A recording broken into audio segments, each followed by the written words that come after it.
9 matches out with a fractured cheekbone, Ryan Giggs is welcomed back into the Manchester United fold today. Giggs was one of the candidates to succeed Roy Keane as captain.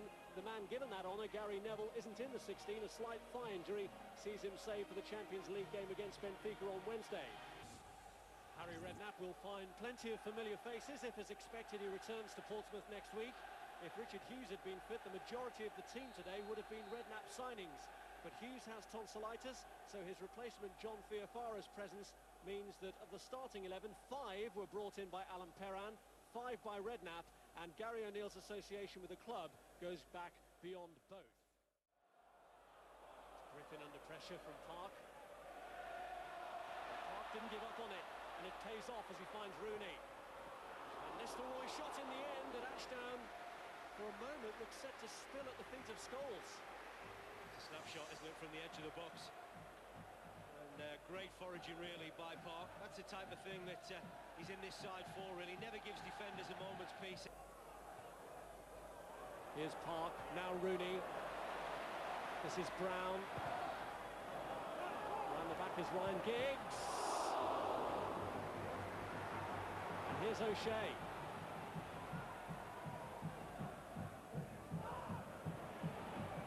Rooney waited for O'Neill to commit himself and goes on! Blazes it just wide. Oh, terrific passage of play, wasn't it, from the home side? Great possession. Portsmouth got slightly fortunate, really, when the strike from Giggs maybe hit the post, or certainly decent save from the goalkeeper, and then finally Rooney on the edge of the box. That's what I was saying earlier, you can't give him this time and room.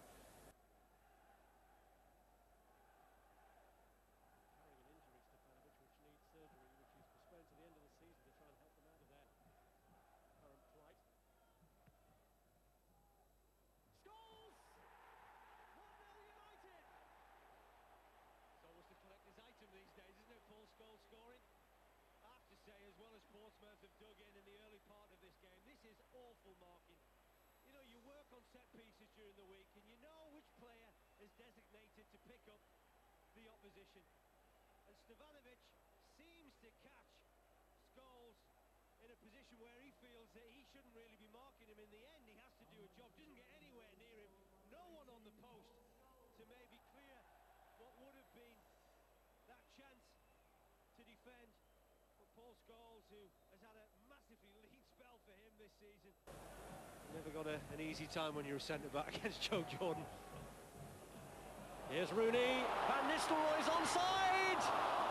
Good goalkeeping, good goalkeeping. Big suspicion of offside, although Portsmouth defenders haven't gone and remonstrated with the linesman. Looks as if Andy Griffin is playing Van Nistelrooy onside, but that's terrific goalkeeping because he got out very early at the feet of Ruud van Nistelrooy. Half-time, and Paul Scholes' barren goal-scoring run is over.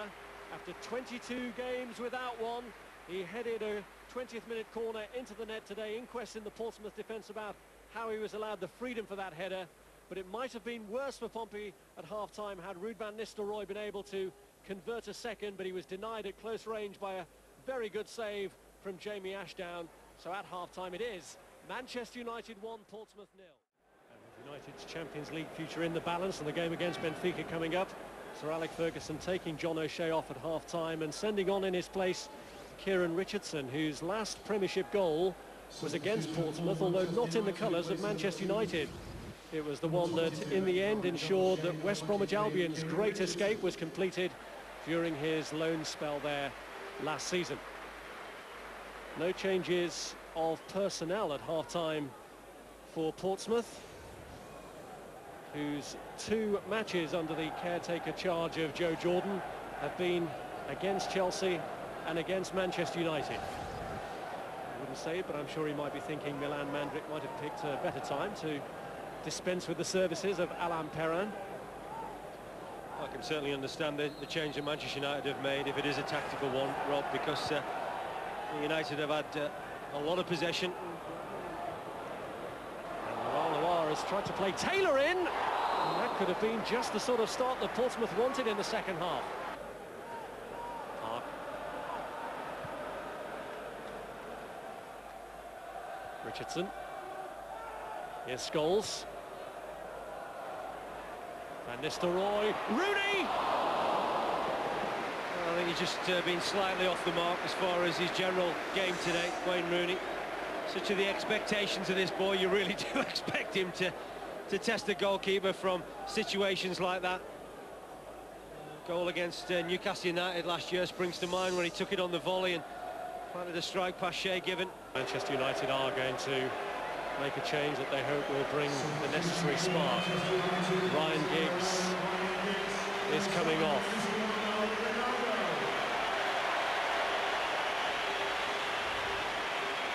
George Best wore a few shirts in his time at Manchester United, but the one with which he was associated was number 7. Ronaldo on the right. Certainly some great attacking prowess on the field now for United. Can they turn that into goals? Here's Sahar. Playing Van Nistelrooy, Rooney! Surely settles it. His usual deadly instinct, and he finds the bottom corner. Well, they get a little bit lucky. Manchester United, maybe they deserve it with the amount of possession and attempts that they've had. And poor Andy Griffin, who really just slid in here, trying to divert the danger. And just thinks he's covering the situation as Van Nistelrooy tries to get into the channel, looking for the ball from Zaha. And then Rooney just following up here. He takes a gamble, he gets his reward, but what a terrific finish. It really was. He hasn't got an awful lot to aim at here, but he finds that bottom corner with unerring accuracy. The indications do seem to be that Milan Mandaric is set to reappoint the man who left exactly a year before Alan Perrin was sacked. Van Nistelrooy! Yes! What a finish. What a finish. I must admit, when I first saw it, I thought, is there a sneaking suspicion he might have strayed offside, but Ronaldo once more. He has really brought the game to life with his ability and his awareness. And once he gets into this situation, maybe Van Nistelrooy just stays onside, but what a delightful little chip over the goalkeeper.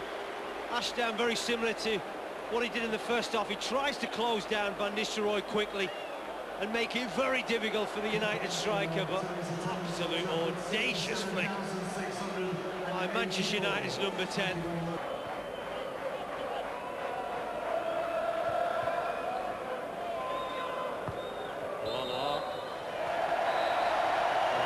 Started on a sombre note for Sir Alec Ferguson with his attendance of George Best's funeral in Belfast.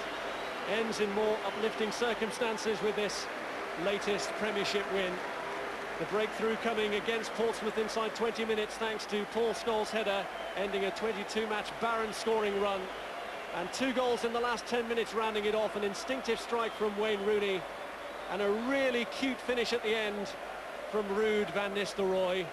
But Cristiano Ronaldo came on and really influenced things heavily, in stark contrast to the substitute that Portsmouth sent on, hoping to turn things around for them, Laurent Robert. So their search for a new manager, they hope, will end next week in the early part of it, because they need to get their problems sorted out pretty quickly. But Manchester United back to within 10 points of Chelsea. Manchester United 3, Portsmouth 0.